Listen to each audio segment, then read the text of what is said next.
Second person, the orphaned sufferer from PTSD.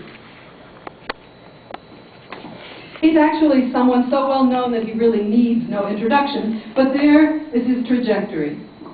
Does it look like any of yours? I hope it never does, actually. This is a person who began life in the darkness of poverty and the death of his parents. And his life ended in the darkness of exile, and perhaps also the darkness of insanity.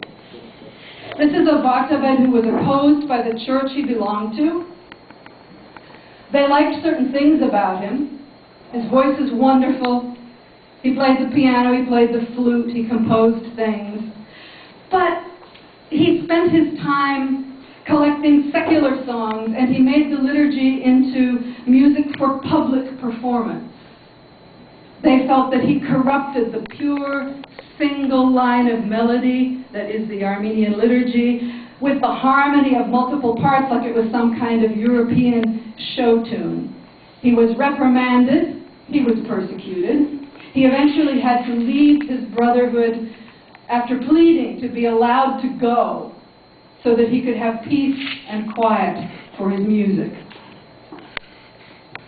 This is a person whom the massacres of the genocide destroyed, even though he survived them.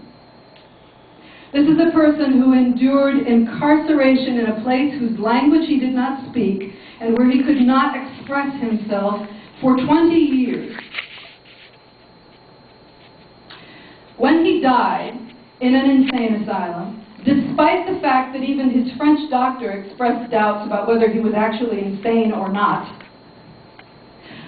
most of what he had spent his life writing and gathering and playing was lost. Gomidas' trajectory ended in nothing. And yet, he preserved Armenian music. Without him, Europe would never have known that there was such a thing as Armenian music. Without him, actually, Armenians would have nothing to sing. The wake of his trajectory, which he could never have seen as he lived day by day by day in a world without light, is still rippling out across the waves of life today.